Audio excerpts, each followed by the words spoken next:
ओम शांति। हाणे असां बाबा खे यादि था करूं। मां आत्मा प्रकृति जे विच में वेठी आहियां।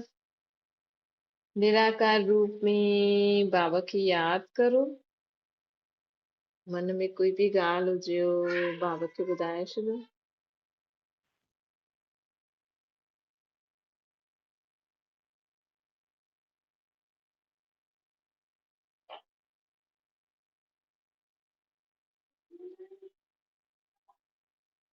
ओम शांति। अॼु मिठा मिठा शिव बाबा ब्रह्मा जे तन द्वारा चवनि था, मीठे मीठे ॿार बाबा चवनि था कि हाणे हिन सृष्टि ते पार्ट वॼाईंदे हुए खुद खे सदा एक्टर समझो।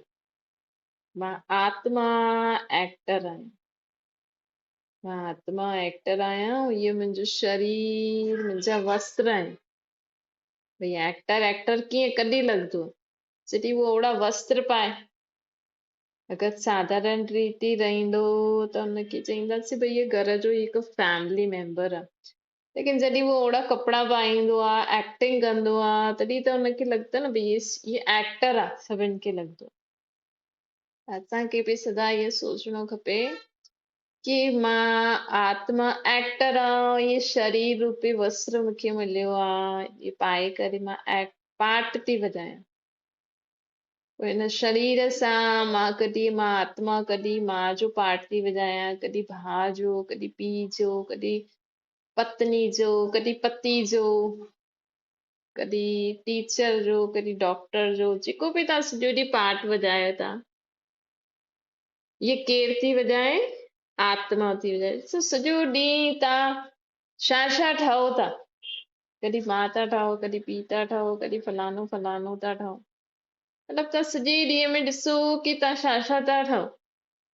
हिकु टीवी में त हिकु जीअं एक्टिंग ॾिसंदा आहियो न, जे हिनजी फलानी आहे, ये हिनजी फलानी आहे।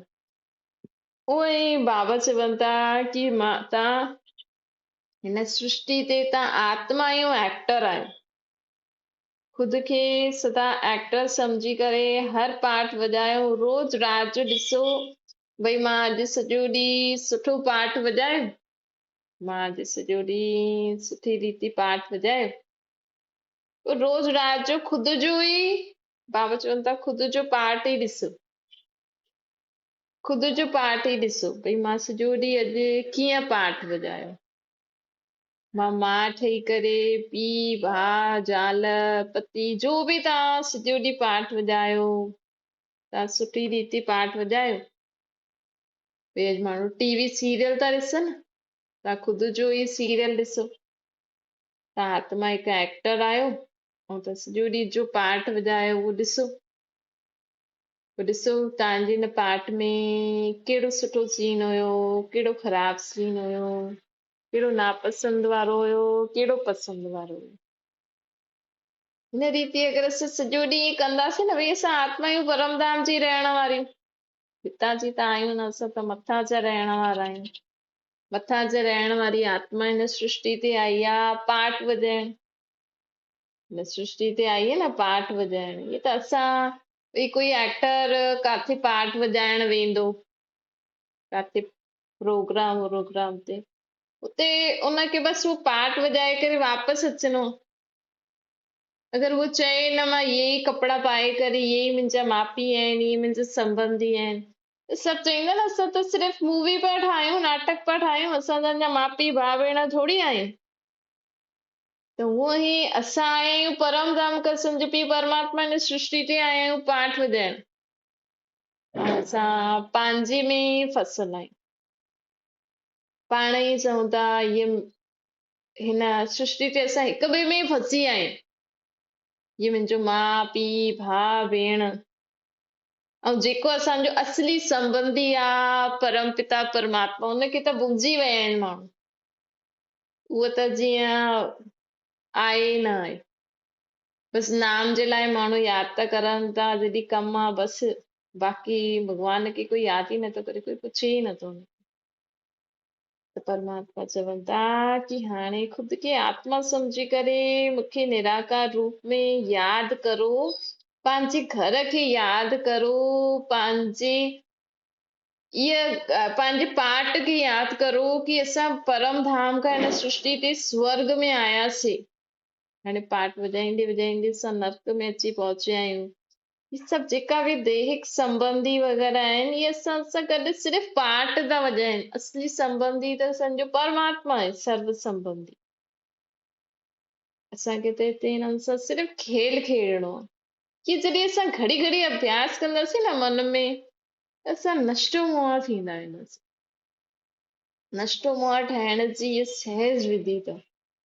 घड़ी घड़ी यादि करो भई तव्हां काॾे घुमण वेंदव कंहिंजे घर, उते ईअं थोड़ी यादि रखंदव भई उते त सॼो यादि रहंदो न भई असां हिते सिर्फ़ु थोरो समय जे लाइ आया आहियूं, असांखे वापसि घर हलणो आहे। ईअं न बसि असां थोरो समय हिते पाठ वॼाइण आहे, बसि हिते हिननि सां मिलण आहे, घुमण आहे, असांखे वापसि घर हलण वञिणो आहे। हीअं थोड़ी तव्हां चईंदा न इहो ई असांजो घर आहे, इहे ई संबंधी आहे, मां त हिते ई रहंदमि। उहो माण्हू बि परेशान थी वेंदा चईंदा इहा आई त घुमण हिते ई रहिजी वई आहे। त उहे बाबा बि असांखे ईअं था चवनि कि तव्हां त मथां खां हेठि आया आहियो हिते खेल खेॾण। अॼु असां हिकु शरीर वठी करे खेल खेॾूं था, कल्ह ॿियो शरीर वठी करे खेल खेॾंदासीं, पोइ ॿियो ईअं असां सत्य खां वठी करे 84 जन्म असां अलॻि अलॻि शरीर वठी करे खेल खेॾियो।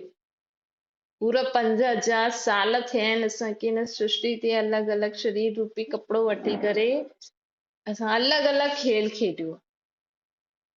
हाणे खेल खेॾी खेॾी असां हिन में फसी विया आहियूं। त हाणे वरी खां परमात्मा परमधाम खां हेठि आहिनि छो जे भई भॻवानु चए थो तव्हां शांति सां खेल खेॾो त मूंखे कोई प्रॉब्लम न आहे। पर तव्हां सोचो था सॼे ॾींहं में भॻवान खे घणो था यादि करो, त सॼे ॾींहं में भॻवान खे घणी बार यादि करो था, केतिरो जोर जोर सां रड़ियूं मारे मारे करे हुनखे यादि था करो, हुनखे सॾु था करो। भॻवानु चए थो मूंखे तव्हां मथे शांति सां वेहण नथा ॾियो। अलॻि अलॻि नाम रूप सां मूंखे यादि कंदे कंदे मुंहिंजी त निंड ई फिटाए छॾी अथव। भॻवान खे बि मथे आराम आहे। पूरी दुनिया में माण्हू छा छा नथा ठाहिनि था, वरी हुननि सां नुक़सान थो थिए त चवनि था भॻवान ग़लती कई। हाणे भॻवानु चए थो छो ट्रेनियूं ठाहियो, एरोप्लेन ठाहियो, ये सभु करो था सब कुछ मनुष्य आत्मा खुद थी करे, प्रकृति के नुकसान मनुष्य आत्मा थी करे। एड़ी एड़ी चीजूं मनुष्य आत्मा थी ठाहे, पोइ उन सां कुझु नुक़सान थो थिए त चवनि था भॻवान ईअं कई। त बाबा चवनि था ॾिसो भॻवान तव्हांखे थोड़ी चई कि तव्हां अहिड़ी चीजूं ठाहियो, तव्हां प्रकृति खे नुक़सान पहुचाए करे पंहिंजी सुविधा जे लाइ चीजूं ठाहींदव त प्रकृति जेकी आहे उहा काॾे असांजो शरीर त प्रकृति सां ई ठहे थो न। लेकिन बाबा चए थो कि माण्हू ईअं नथो सम्झे कि जंहिंसां असांजो शरीर ठहे थो त हुनजी बि त असां ध्यानु रखूं। त असां खाईंदासीं छा, पीअंदासीं छा, असां सांस कीअं वठंदासीं, सांस वठण मतिलबु हवा पाणी त शरीर जे लाइ ॾाढो मुख्य चीज आहे न। पाणी बि ज़रूरी आहे, हवा बि ज़रूरी, रोटी बि ज़रूरी आहे, लेकिन पहिरियों त माण्हू खे पाणी ऐं हवा खपे न। अॼु हुन ई पाणी की तव्हां केॾो प्रदूषित था करो, अॼु हुन ई हवा की तव्हां केॾो नुक़सान था पहुचायो। ये भगवान तो चए तव्हांखे कि ये फटाका आदि ॿारो या हवा खे प्रदूषित करो या पाणी में एॾो कचिरो फिटी करो। और भगवान त कुझु बि नथो चए, मनुष्य आत्मा ख़ुदि पंहिंजी सम्झ अनुसार सभु कुझु करे थी, पोइ नुक़सान थो थिए, चए थो हे भॻवान असां छा करूं। अॼु हवा में केॾो प्रदूषण आहे त पोइ माण्हुनि खे सांस जी प्रॉब्लम थी थिए। चइण में त दुख थींदो आहे त माण्हू भॻवान खे ई यादि कंदो आहे। त ग़लती कंहिं कई, तव्हां चईंदव ॿिए कई, मां थोड़ी कयो, पर तव्हां बि कॾहिं न कॾहिं त हवा खे प्रदूषित कयो हूंदो न, पोइ तव्हांखे बि भुगतान त भुगतणो पवंदो। पर त बि माण्हू सम्झनि था हा माण्हू अॼुकल्ह हिक ॿिए जो दुख सम्झी ई नथा सघनि, पंहिंजी मस्ती में पंहिंजी मौज में सभु इंसान मस्त आहे, कंहिंखे कंहिंजी परवाह ई न आहे। छो जी सभी पंहिंजी मस्ती में ख़ुशि रहण चाहिनि था। बाक़ी माण्हू छा थिए थो छा नथो थिए कुझु उन्हनि खे फ़र्क़ु ई नथो पए, ईअं नथो सोचे असां वटि बि कॾहिं ईअं थी सघंदो आहे भई असां उन्हनि खे एॾो नुक़सान पहुचायूं था, असांजे कारण ईअं थिए थो। भले तव्हां चओ असां थोरी कयो, लेकिन तव्हां जो बि करो था उनजो असर दुनिया में त पए थो न। दुनिया में आयो त असांजो कुझु बि करण दुनिया ते असर पईंदो आहे, प्रकृति ते असर पईंदो आहे। असां हिकु पेड़ लॻायूं या त बि प्रकृति खे फ़ाइदो मिलंदो आहे। जंहिंसां हिकु पेड़ कटऊं त बि माण्हू सोचदा हिकु पेड़ सां छा थींदो, पर दुनिया में उहो पेड़ बि ईंदो आहे। त हिन करे परमात्मा असांखे चवनि था हर कर्म सावधानी सां करो, पंहिंजा हर बोल हर संकल्प हर कर्म संबंध संपर्क में जो भी कुछ कर्म करो था वो सावधानी सां करो, ॾाढो सोचे सम्झी करे करो। ईअं न जो आयो ॻाल्हाए छॾियो, जो आयो चई छॾियो, जीअं आहे सोचे छॾियो, जो आयो करे छॾियो, न। परमात्मा जी याद में रही करे सदा सुठो सोचो, सुठो ॻाल्हायो, सुठा कर्म करो, सिर्फ़ पंहिंजनि सां न सभिनि सां। हिते सुठी सोच अर्थात सभिनि जे लाइ सुठी सोच, हिते सुठो बोल अर्थात सभिनि जे लाइ सुठा बोल, हिते सुठो कर्म अर्थात सभिनि जे लाइ सुठा कर्म करो। त ईअं जॾहिं असां हर कर्म कंदासीं, हर बोल बोलंदासीं, हर संकल्प कंदासीं सर्व जो भलो, सर्व जे भले जे लाइ, असांजे सुठो सोचण, असांजे सुठे ॻाल्हाइण, असांजे सुठे कर्मनि सां सर्व जो भलो थिए। ये असांखे सदा ध्यानु रखिणो आहे। असांखे ॿियो बाबा चवनि था कि हिन सृष्टि ते रहंदे हुए असांखे सदा पंहिंजी आत्मा खे श्रृंगारणो आहे। शरीर खे बि श्रृंगारो भले, परमात्मा मना नथो करे, लेकिन त बि असांखे पहिरियों पंहिंजी आत्मा खे श्रृंगारणो आहे। असांजी आत्मा सर्व गुण सर्व शक्ति सां श्रृंगारल हूंदी त ऑटोमेटिकली आत्मा जी चमक चेहरे ते ईंदी। अॼु माण्हू चेहरे खे चमकाइण लाइ पाउडर क्रीम अलाए छा छा लॻाइनि था, न बिंदी पाईंदा, ये गहना पाईंदा, चेनियूं पाईंदा, अलाए छा छा पाईंदा, लेकिन परमात्मा चए थो जॾहिं तव्हांजी आत्मा चमकल हूंदी न, जॾहिं तव्हांजी आत्मा में सर्व गुण सर्व शक्तियूं सर्व ज्ञान हूंदो, मुंहिंजी यादि हूंदी, त असांजी आत्मा जी चमक चेहरे ते ॾेखारे में ईंदी। ऐं हुन चमक जे साम्हूं इहे सभु फिका आहिनि, जेके बि माण्हू शरीर खे श्रृंगारे थो न, इहे सभु फिका आहिनि। तॾहिं जॾहिं असांजी आत्मा में वो शक्ति वो पवित्रता, सो जेका जेका वॾा वॾा महात्मा हूंदा आहिनि न, उन्हनि जे पुठियां लाइट जो ऑरो ॾेखारींदा आहिनि। वो लाइट जो ऑरो शायदि पवित्रता जी रोशनी, त उहा असांखे धारण करणी आहे। पवित्रता स्वयं में धारण करो पंहिंजी आत्मा में, जॾहिं असांजी आत्मा में वो पवित्रता जी शक्ति अची वेंदी, वो गुण सर्व गुणनि सां संपन्न, 16 कलाउनि सां संपूर्ण, असांजी आत्मा में हर कला अची वेंदी, उथण वेहण खाइण पीअण ॻाल्हाइण सुम्हण, सुम्हण जी बि कला आहे, हीअं न जीअं आयो हूअं ई सुम्ही पियो, सुम्हण जी कला, हर कर्म करण जी कला हूंदी आहे। तो जॾहिं कला असां में अची वेंदी त 16 कला संपूर्ण आत्मा, जॾहिं असांजी आत्मा में गुण शक्ति ज्ञान हूंदो न, त असांखे शरीर खे जेको पातल आहे जीअं पातल आहे हा भई हलो, फालतू जो श्रृंगार करण में असां टाइम वेस्ट न कंदासीं। हा जेको शरीर खे पाराइणो खाराइणो ऐं करिणो उहो त करिणो ई आहे, लेकिन जो फालतू श्रृंगार हूंदो आहे न उहो न करिणो खपे। बाक़ी हा बाक़ी शरीर खे ज़रूरत आहे त उहो ॾियो, कि जो दुनिया में फालतू ख़र्च फालतू श्रृंगार हूंदो आहे उनमें ॾिसो इहे सभु करण सां असांजा पैसा बि बची वेंदा, बुद्धि बि हेॾे होॾे न वेंदी। अॼु न त माण्हू श्रृंगार था करनि, कंहिंजो श्रृंगार सुठो थो थिए, कंहिंजो न थो थिए त उहो बि परेशानी। त सम्झो कोई माण्हू श्रृंगार करे वञे थो की हुनखे चई अरे तव्हां कीअं करे आया, सुठा नथा लॻो। चईंदो मां हेॾो महिनत करे आयो आहियां, श्रृंगार कयो आहे, ऐं हिकु माण्हू बि चई छॾे सुठो न लॻियो, मतिलबु सभु पाणी। मतलब माण्हू अगर खुद जो शरीर जो भी श्रृंगार करे खुद जे सेटिस्फेक्शन ते उहो बि अलॻि ॻाल्हि आहे।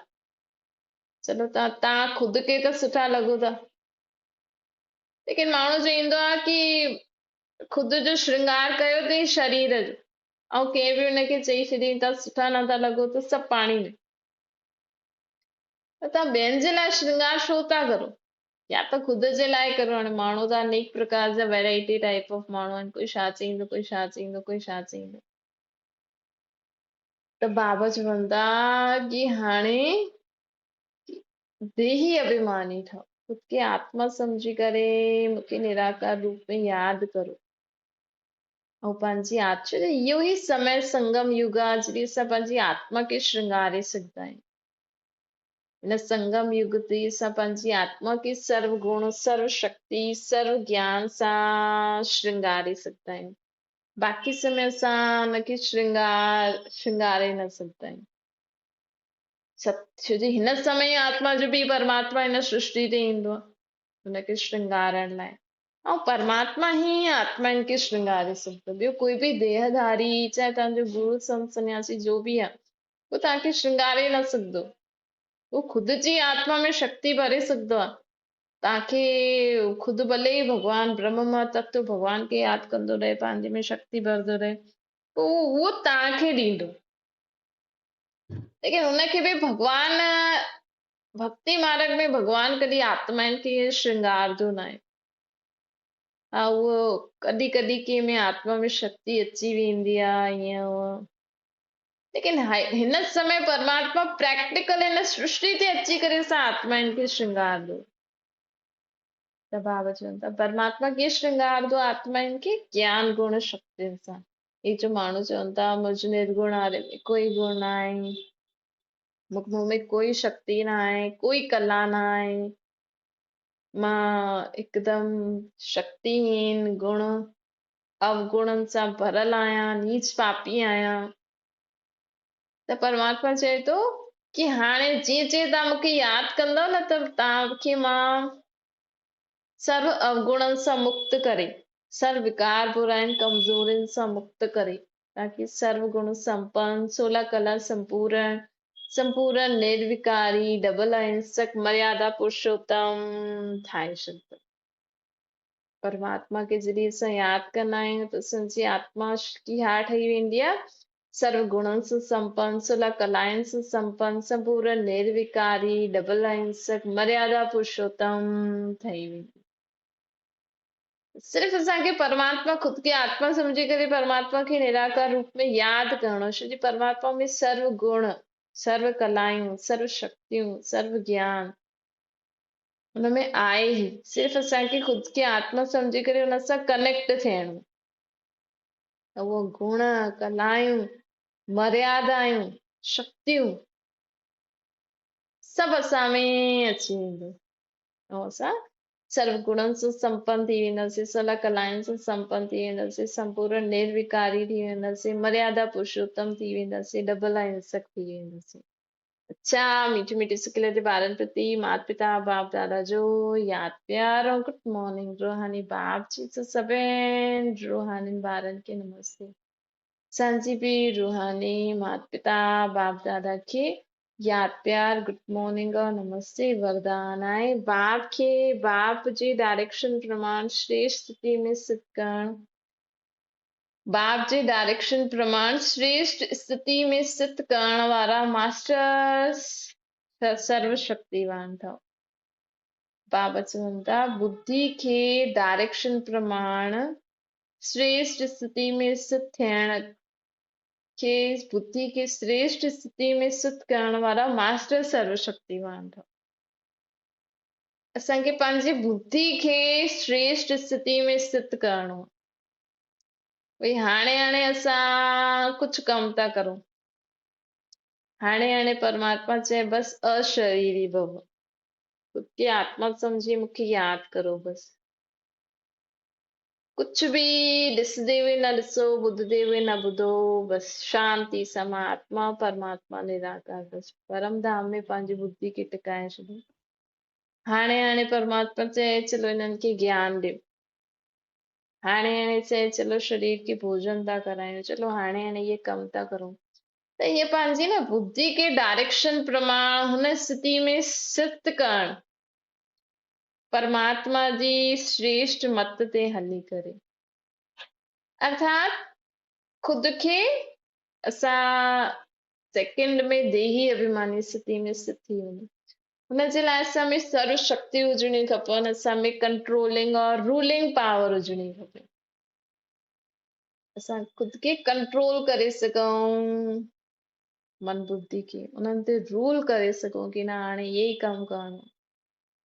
तॾहिं असां में जॾहिं सर्व शक्ति हूंदियूं तॾहिं असां ईअं करे सघंदासीं। स्लोगन आहे, कहिड़ी बि परिस्थिति खे सहज पार करण जो साधन आहे हिकु बल हिकु भरोसो।